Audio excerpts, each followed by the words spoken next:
На 24 март 1668 година кралицата на Португалия Мария Франциска Савойска се развежда със съпруга си, крал Афонсо VI. Само 9 дни по-късно тя се омъжва за по-малкия му брат Дон Педро, човекът, който току-що е свалил краля с дворцов преврат. Това беше един от най-шокиращите кралски скандали на 17 век. Но коя беше жената, която стана кралица на Португалия 2 пъти, като съпруга на двама различни крале? Жената, която стана кралица на Португалия 2 пъти, е родена като Мари Франсуаз Елизабет в Париж на 21 юни 1646 година. Тя беше втората оцеляла дъщеря на Шарл Амаде дю Савоя, херцог на Немур, и Елизабет дю Бурбон Вандон, внучка на крал Анри IV на Франция. От 5-те им деца само 2 достигат зряла възраст. Самата Мари Франсуаз, по-късно известна като Мария Франциска, и по-голямата й сестра Мари Жан Батист. През 1652 година, когато Мария Франциска все още беше малко дете, трагедия сполетя семейството й. Баща й се замеси в ожесточен спор със своя шурей Франсуа дю Вандом, херцог дю Буфор, относно херцогството Шатион. Кавгата достигна връхната си точка в дуел на конския пазар в Париж на 30 юли 1652 година, където Шарл Амаде бе убит едва на 28 години. Смъртта му остави Мария без баща и дълбоко промени хода на ранния живот. След смъртта на съпруга си, Мария избра да се оттегли в манастира Фонтевро. Мария и по-голямата й сестра прекараха голяма част от детството си там, където тя беше отгледана от монахините. Въпреки скромното си възпитание, Мария получава добро образование тук и в зряла възраст пише поезия, а сестрите остават политически значими като дъщери на покойния херцог дю Немур. В крайна сметка майка им решава да напусне абатството и семейството се връща в Париж. Там ги очакваше много предизвикателство. Тъй като в дома на Немур нямаше пряк мъжки наследник, въпросът за това за кого ще се омъжат Мария и сестра й стана повече от семейен въпрос. Той се превърна в политически залог, която щеше да оформи бъдещето им и да привлече вниманието на най-могъщите дворове в Европа.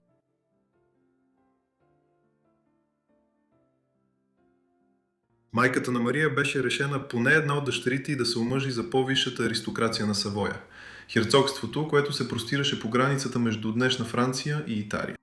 Сестрите пътуваха до там през 1659 година, но преговорите с херцог Карло Емануеле II не постигнаха напредък и той в крайна сметка се ожени за братовчетка на крал Луи XIV от Франция 4 години по-късно.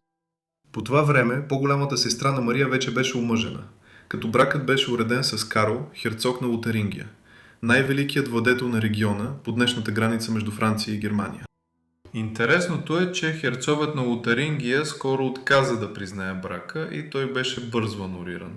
Въпреки това, паралелен план да бъде омъжена Мария за Шарл Анри, херцог на Одомон, не доведе до нищо.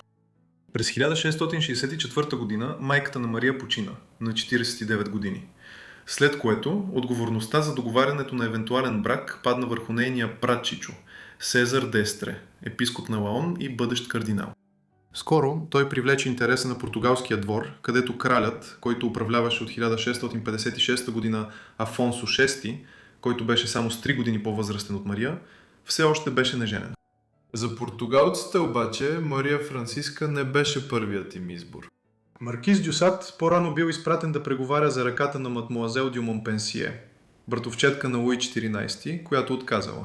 Едва тогава, след допълнителни преговори през средата на 60-те години на 17 век, Мария беше избрана да бъде бъдещата съпруга на Афонсо VI.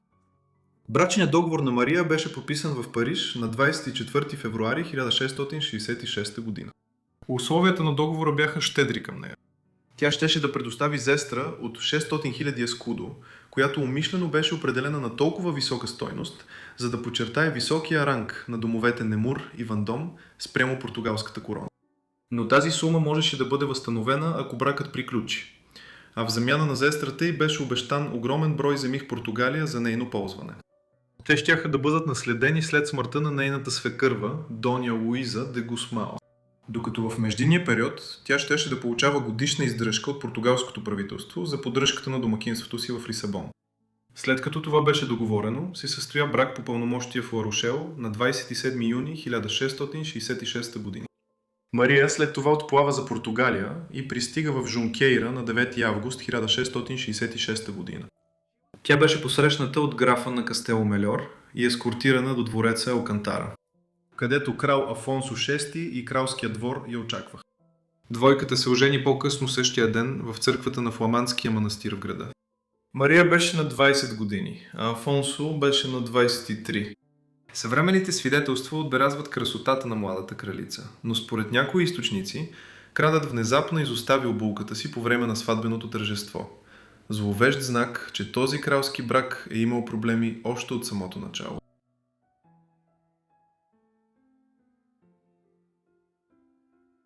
Мария едва беше пристигнала в Португалия, когато осъзна, че е попаднала в свят напълно различен от живота, който беше оставила във Франция. Но най-големият шок не беше самата страна.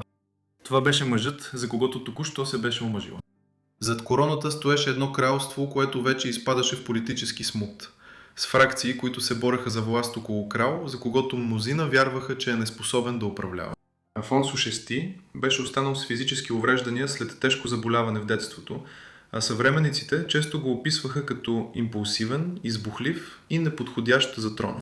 Дори след като достигнал пълнолетие, майка му управлявала като регент години наред, защото толкова много хора се съмнявали в способността му да управлява. Освен лошото си здраве, някои разкази твърдят, че той предпочитал компанията на груби другари, прекарвал дните си в буйни игри, а нощите, скитайки из улиците на Лисабон, пиейки много и всявайки страх сред жителите на града. Не само това, но той пренебрегвал задълженията си като монарх.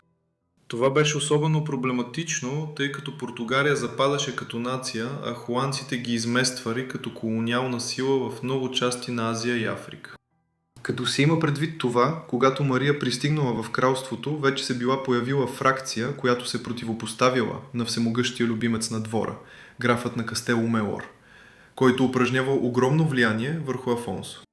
Тази опозиционна фракция се обединявала около самият брат на краля, Педро. Мария скоро била въвлечена в тези интриги. Именно те настоявали за френския брак, противопоставяйки се на предпочитанието на Кастело Мельор за силен съюз с Англия. Дворцовите интриги станали още по-сложни, когато кралицата, която първоначално се разбирала с Кастело Мельор, поискала да присъства на Държавния съвет, както била правила и свекърва и преди нея. Когато графът се противопоставил, тя започнала да се съюзява с опозиционната фракция, която се оформяла около Педро.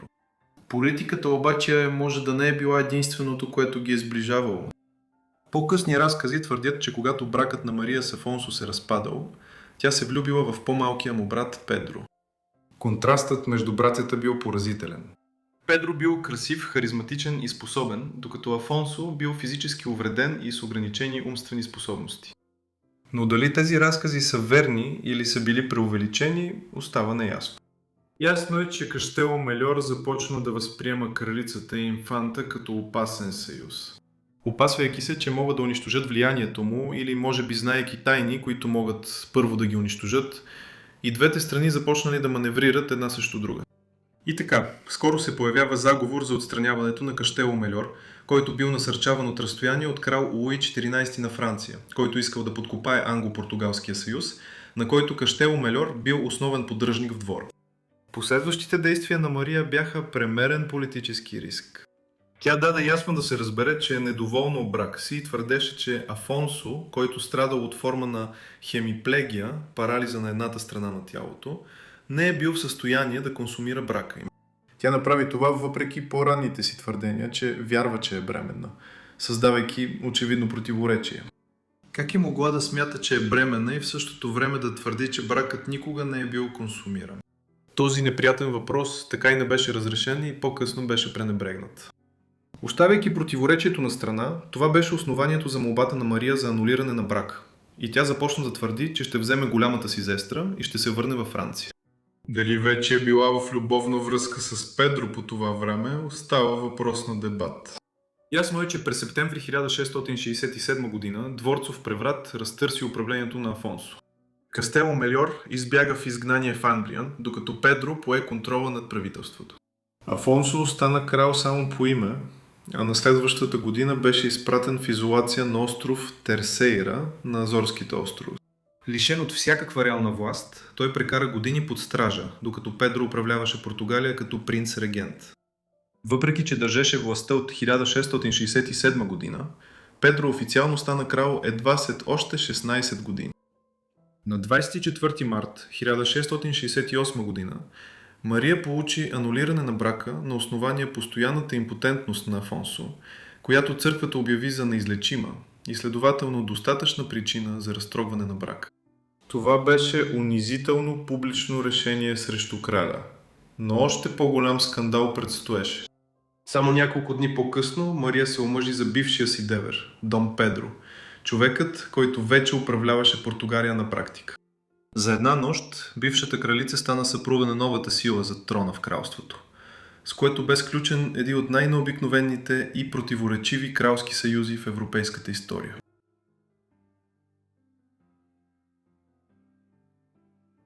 Причината да не е ясно дали Мария е имала романтична връзка с Педро преди преврата през 1667 година се крие в последвалите събития. Мария продължаваше да изразява желанието си да напусне Португалия с чеиза си и да се върне от дома във Франция, дори след като Педро бе поел властта.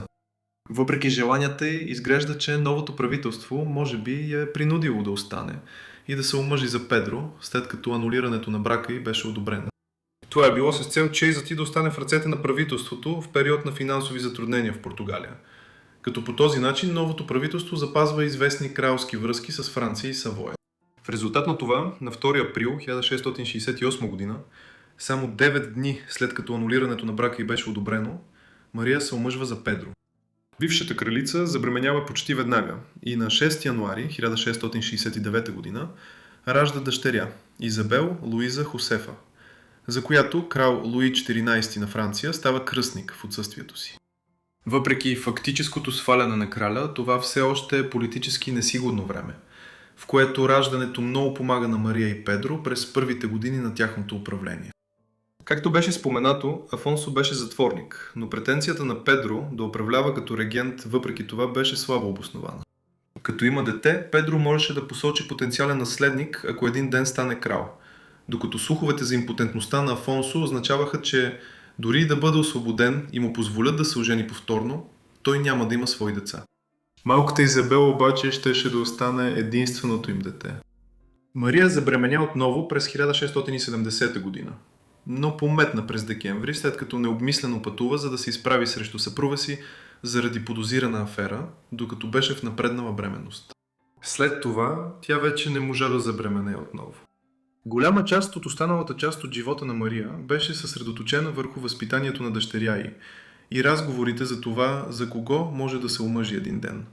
Макар и иронично, въпреки че през годините е имало цели 17 различни кандидати, тя така и не се омъжва за никого.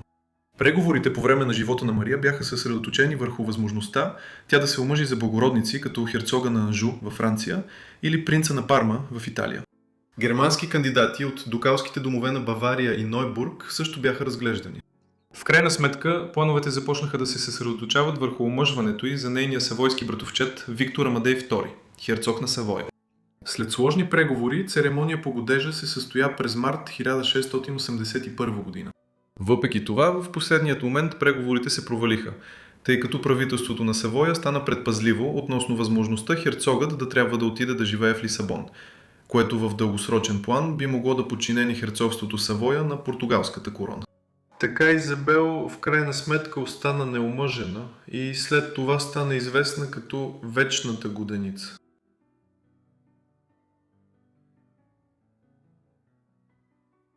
Бракът със Савоя не беше единственият голям политически проект на Мария.